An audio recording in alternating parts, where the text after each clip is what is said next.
Nobody cares how much you know until they know how much you care. Teddy Roosevelt, remember? Yeah, that's actually really applicable here in the coaching leadership. If you're going to be a coaching leader, that is a big deal. Today we're talking about care, specifically the opening words of care. Care is a big topic. And if I just tell you like, hey, go care more, like it's not going to work, right? We got to break this open and take a look at it. And we're going to start with the opening words of care. I want to offer you this as we get started, that coaching leadership in particular, this leadership style of coaching requires that you care. That's the table stakes. And what are we talking about when we're talking about caring? Like, well, it's what we do, right? Who we do it for, who we do it with, and about how we do it. We have to care about these different facets of our work.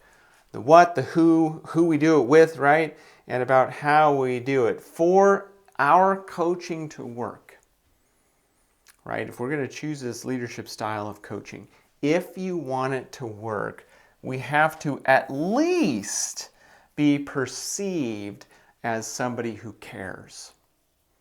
Now, ideally, with all leadership, the most effective leaders throughout history, the ones that you've heard about, likely cared a little bit more, right? Weren't just trying to give the perception of caring, but actually cared. And that was expressed. All leadership starts inside, works its way outside. And this aspect of leadership, especially of coaching leadership, is really important. So caring can be simple. This is the whole thing. Like this is not about like mailing gift cards and having parties and stuff like that. We make things way too complicated. All those things are great, so there's nothing wrong with it.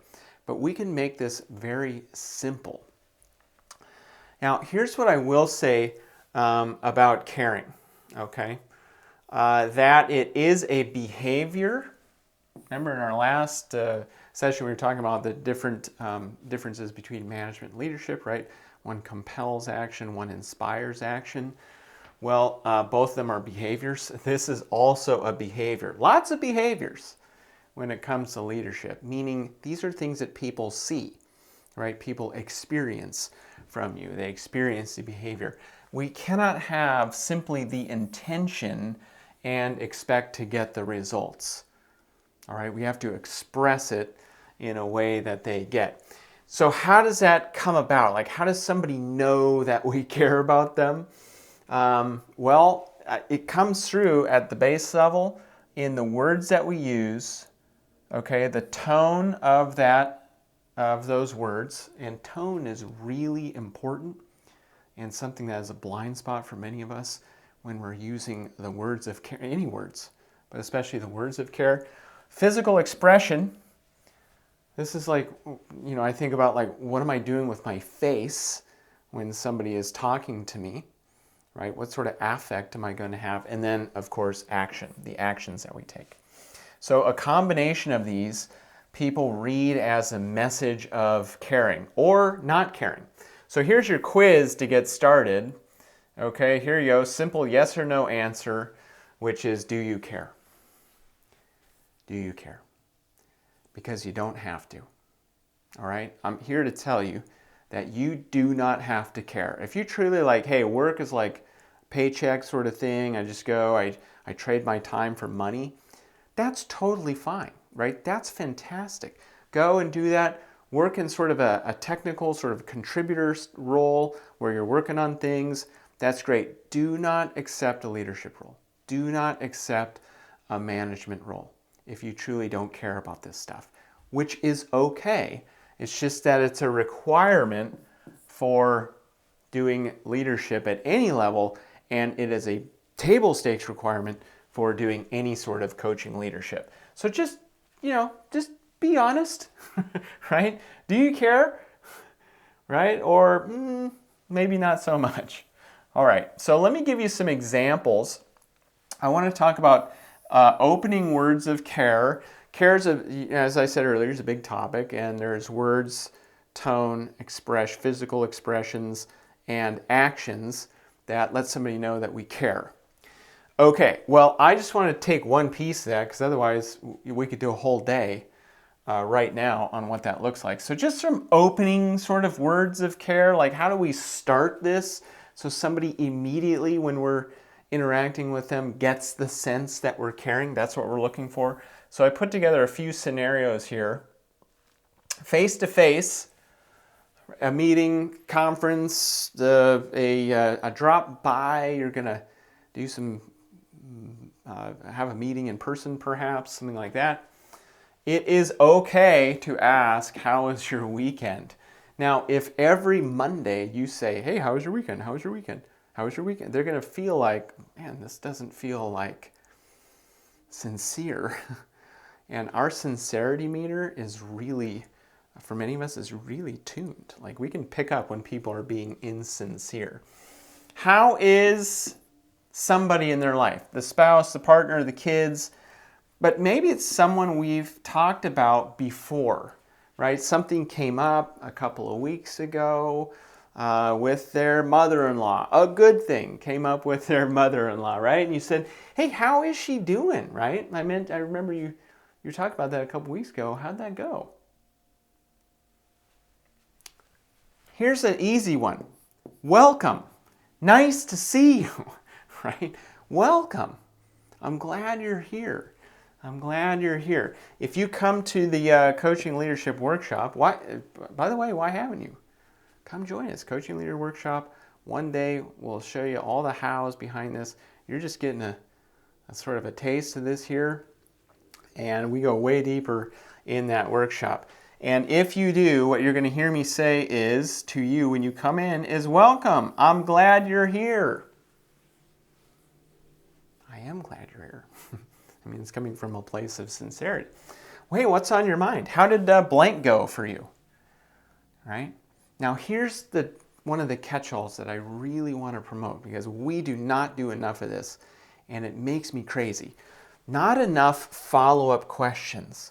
A follow-up question is, we say something like, hey, how is your mother-in-law? And they say something, and then we ask just one more question about that. We just go one more question deep, right?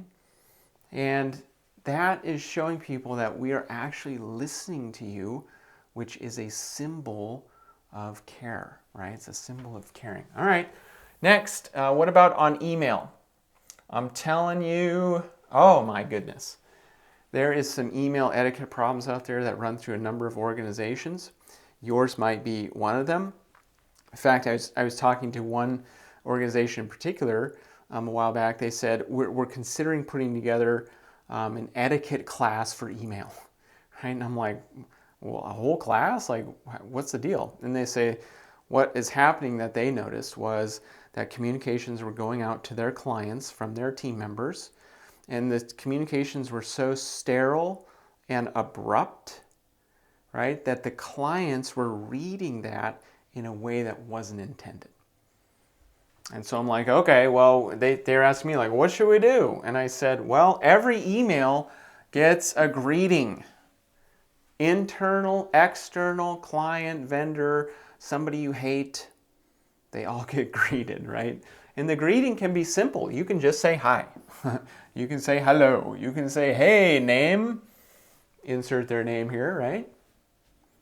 That's as simple as it can be to get the thing started, right? You don't have to say, greetings, esteemed friends, and right? You don't have to do any of that. It's just as simple. It could be good morning, right? Especially if you're sending it in the morning to somebody else who would also be opening it in the morning, right? If I met them in person or if we chatted recently, synchronously, like online, a meeting or on a phone or in person or something like that, I will often say in the next line, I'll say hi or hey, nay, nice talking with you earlier. It was nice talking with you earlier. That's it. Not about what we're talking about. Just, it was nice to talk about you. Hey, it was good to see you at the conference. Good to see you at the conference. And email, all these are going to be the same thing, which is any early follow-up question that we can put in there, right? Maybe it's based on what they're doing. All that's fine. There is a caveat here. So maybe I put an asterisk here, okay, which is if you have a follow-up question that requires a considered response, right? Something where they're going to really have to type out the dictionary to get back to you, I want you to stop emailing, okay, and call. Just pick up the phone. You don't need an appointment. Just call them. If they can't talk, they won't. Okay, and you can leave a message, or you can just, a lot of people just hang up nowadays because you can see it on your caller ID, right? I usually leave a message, give them a call, and that will cut down your email traffic significantly. But there's still, we want to show that we care, and one of the ways we care is with follow-up questions. All right, last scenario. You're on the phone. We don't get on the phone enough, I think, right? This beautiful creation nobody uses, including me. I have a hard time getting on the phone sometimes. So if that's you, you're in good company. Hey, it's been a minute since we connected. It's been a minute since we connected. Literally a minute? No, right? We're just making it. Hey, it's been a little while since you and I chatted. All right. Hey, what's happening? Steve, what's going on? Right? I love it. You picked up. My luck is improving. Right? It's okay to be a little bit playful. We got to watch the circumstances, right? We got to make sure we understand who the client is and what their expectations are and who we're talking to. But assuming we have some sort of relationship, it's okay to put forward a little bit of humor at the beginning of a call. It just loosens it up just a little bit. I will often say this on the phone, not in Teams meetings, right? Or something where there's video, but on the phone. Nice to hear your voice. It's nice to hear your voice. How are you? How are you? Now, if you say, how are you? They're going to respond with, fine, how are you? Right? And that we'll kind of come back to this when we talk about tone later on. And so my pacing here is, hi. Hey, it's nice to hear your voice. How are you? Right? Okay, so more on that later. Look, here it is again. Any early follow-up question on the phone is a symbol that we care, right? If we care enough, we're listening to ask another question. We've asked a question, they responded. We listen to that response. We have another question. We ask it. That's a symbol that we care enough to listen. Right? That we care so much that we're going to ask you about what it is you're talking about. Now remember, if you truly don't care, this is going to get tricky because I don't want you to fake it. Right? Like if you're really like faking it, it's really not going to work. People will sense the insincerity. Right? But assuming you got a little spark of care, right? I'm assuming that you like me do because we're in this sort of role. Then we can ask those sort of questions. Okay, what are we trying to do? This is, guys, don't miss this. This is really important. This is a big deal. Okay, we're sending a message here. The message that we're sending over and over and over again, because care is not one and done. Just like you can't say, I love you to your partner and have it be good for a lifetime.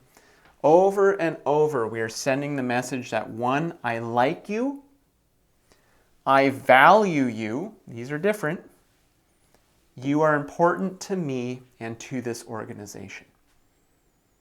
And the words that we choose convey some of this. So do the other things. Physical expression, tone, words, tone, physical expression, and the actions. They convey this. And we're going to send the message over and over and over and over and over in different ways. And we talked about one way here today.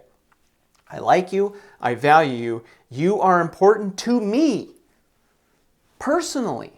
Like, I care about you. And you're important to this organization for all that brilliance that you bring, right? And when people start to get a sense of this, that you're different, right? That you actually care, That's where all the good stuff lives. That's where all the engagement lives. That's where all the real problems come out that we can start to handle, right? But they won't do that. They won't do that unless they believe that you actually care. Okay, here's the core takeaway for you. If you want to be a coaching leader, and you don't have to be, you could be an autocratic sort of leader or a coercive sort of leader. I'm just going to tell people what to do and they're going to do it. You can choose to do that. Coaching leadership more aligns with the younger generation. Well, it's for everyone. But the younger generations really value a different approach to leadership, which is why the center exists in the first place.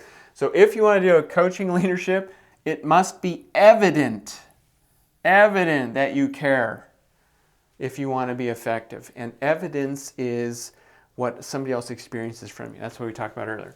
Evidence of care shows up, there we go, words, tone, physical expression, and action. And we're going to talk about all these in upcoming coach-ups. All right, next.